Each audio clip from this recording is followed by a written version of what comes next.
Hi, everyone. It's such a privilege to have all of you in the room today, and such a privilege to have you, sir, in the room as well. Thank you so much, Nara Lokesh, for taking the time to be here with us today.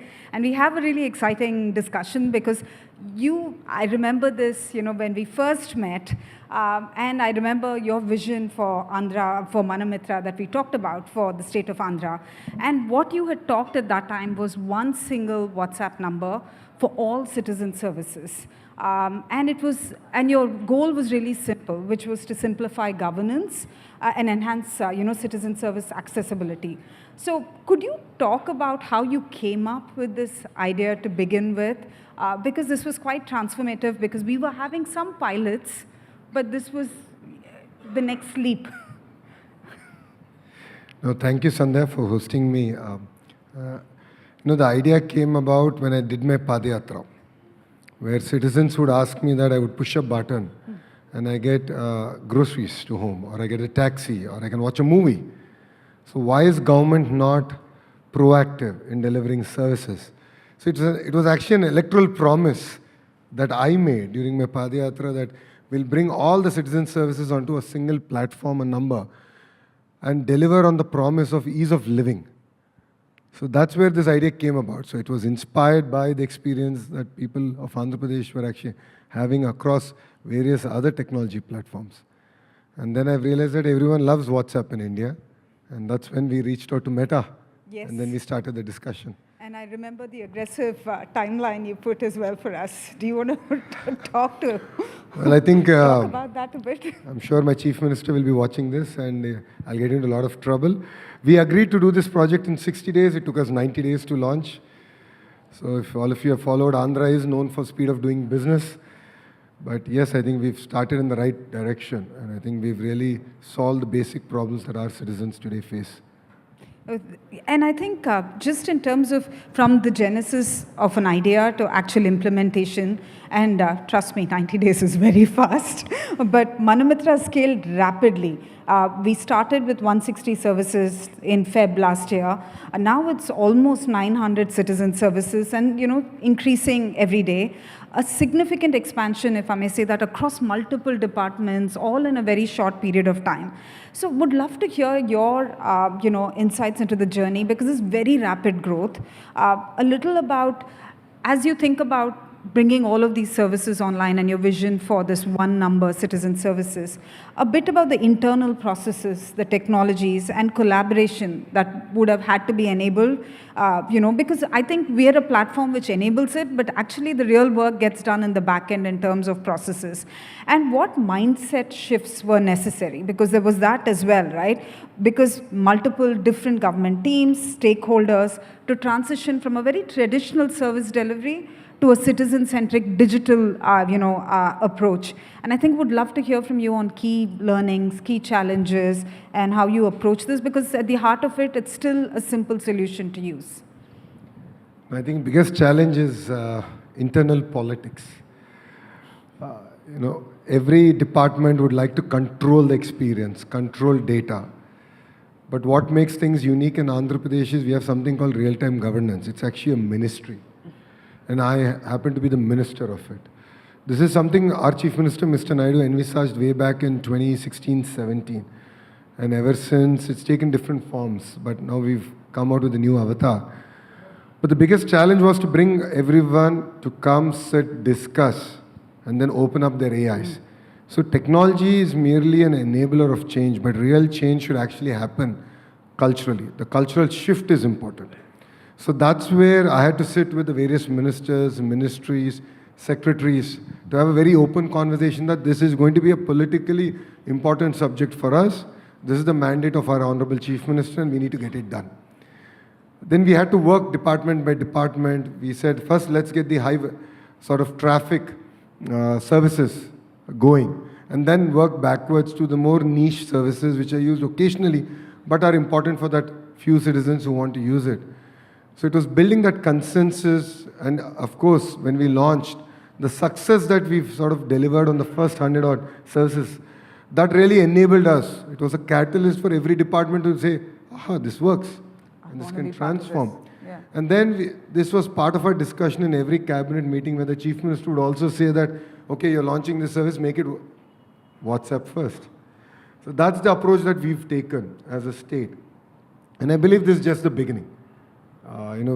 Before I came for the session, we were talking about how can we now go from menu-based to more AI-driven. How can you use, conversational AI? How can we use, of course, your call center, agentic AI, and deliver these services and build trust on the platform further? So, in that sense, I think the most important thing for all the secretaries here, to the policymakers here, is that political will is going to be very, very important to deliver this. In fact, I remember one meeting where we had come down to Amravati as well, and I think the mandate was very clear from the Honorable Chief Minister and from you, sir, around how we make this across all departments, not make it small in scope, but over a period of time really add more and more services. And you're right, I think that kind of will across multiple departments with your leadership was really helpful. No, I think if I can add, this is a question that I keep asking my team. So I'm also the HRD minister. I keep telling them, keep the child as center of our universe and then look at it from a policy. It puts things in perspective. Similarly, in RTG, I said, let's put the citizen as center of our universe, not the chief minister. General tendency is, what is the reports he needs or what do we need to do? I said, flip it. Let's keep the citizen as center of our universe. And then as departments, we're here to serve the citizen. And that sort of changed our entire thought process. And the team really came together. And they all came together. And of course, we continue to fight. Some of them resist change. A few of the temples are not yet on the platform. So it's a constant struggle that we'll have. But, greater part of the services have now come on board. Awesome. And over the past months, since we launched Mana Mitra, what kind of feedback have you directly received from citizens and district officers on the ground? I know your WhatsApp keeps blowing up with feedback and messages. Are there any memorable examples or stories where a citizen reached out to you directly and shared about how their life was significantly transformed by accessing public services? I think, hall tickets, I happen to be the HRD minister, so hall tickets, I didn't know, was so cumbersome. So this idea came from my citizens saying that, why don't you make it WhatsApp enabled from day one? And that simple transformation made it so much more easy for our kids to access hall tickets, and they didn't have to go to any other center or take printout. It was so seamless. And I could see a flurry of messages that came after we launched this saying, thank you so much. It saved time, it saved energy, and this kind of summer, we don't need to go out. So it really helped in that sense. The other areas, paying utility bills was really transformative. And I continue to get feedback across board, where citizens, they get to know my number, they share their feedback, and they're very appreciative of our services. But what's even more exciting is once the citizen avails a service, we have a mechanism where we collect feedback from the citizen. So, and departments are ranked based on this feedback. My Honorable Chief Minister actually reviews this on a weekly basis. So there's an RTG meeting where he actually reviews this and he gives this feedback to the ministers and the secretary saying, okay, you've dipped or you've improved, this is how we can do better. And that has sort of enabled us to refine, fine-tune our services. That's why I was sharing, when we met, I was sharing that on a scale 1 to 10, where am I? I'm at 3. I need to now, really improve to the next level. Though my citizens have rated us at 8.5, 9, but as a minister, I believe that we can do better. We can really, unlock the potential of AI in that sense. In fact, you're absolutely right in terms of just the vision and the ambition that you can have. I think AI enables a lot more of what you have planned in terms of citizen services at citizens' fingertips. And that's actually my next question, right? I think, one, you've become recently the first state government that formally incorporated WhatsApp governance in a state budget. And we saw that, come through this year. We already have conversations with your team. We're also in conversations with your team on how we can leverage AI for better experience for the citizens, and you just talked about that. So what new features or integration do you think, and you touched a little bit, maybe if you can elaborate, that can make Mana Mitra even more impactful for citizens? What's your vision there? And can you share with us how the state plans to integrate more advanced features, such as AI-powered personal assistant, predictive alerts, secure digital certificates on QR codes? There's a whole bunch of things technology now makes possible. So, and I know you're a technologist, so how do you think about that? And as a sharing, every industrial revolution has created more jobs than it has replaced. But it has created these jobs in geographies where they were ready for that industrial revolution. So it's imperative that India embraces AI and we actually lead the conversation. And that's where Andhra Pradesh is playing a significant role, starting from data centers to all the way to actually empowering citizens. Saying that, I believe that AI is here, and the entire data lake project is that where we are ensuring that the data gets tightly integrated and keeping, again, a citizen as center of our universe in terms of delivering services. That's where now AI is playing a much larger role. So once we issue a birth certificate, automatically a lot of things can sort of get integrated. That tracking, that ability to use the basic rule engine and actually deliver it and have the documents ready, though the citizen might ask for it or might not ask for it. But when they want it, it's there. And that's where I believe that AI is going to play a very, very powerful role. And that's what I believe is the next wave in terms of what we're going to do in Andhra Pradesh. Saying that, what excites me is the conversational AI bit. Our ability to empower citizens and not go through, we've done the menu bit, so which I call version 1.0. And now we need to do the 2.0 in the next 90 days. And, using AI just to target. I think my team is here already, so they're writing the minutes down. But 90 days, I think we can do the AI bit where it becomes a lot more easy. The experience can become a lot more easy. The third part and the most important part is when there's a financial transaction. How do you give that sense of confidence and trust to the citizen?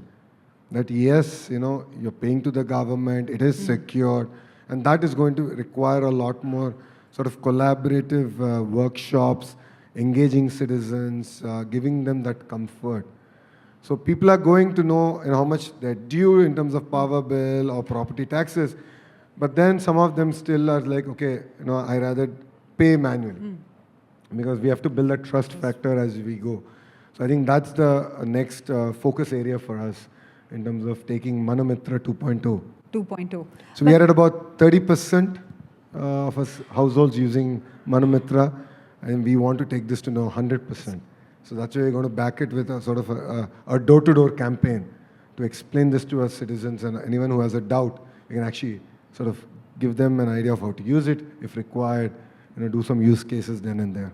That's awesome. But I want to go back to what you've said across multiple questions now, which is you keep the citizen at the center of it and then build for the, based on what the citizen wants. So AI, the same way, is an enabler for what the citizen, how easily the citizen could access services or, go about his day-to-day life, his or her day-to-day life. And I think that's also something that we think about a lot, which is how can we make WhatsApp more powerful for users and how can we make it simpler to use as well. And that's why AI, voice, conversational, conversations on WhatsApp, make it very easy versus, like you said, menu-based. So we love the idea as well of taking this to WhatsApp 2.0.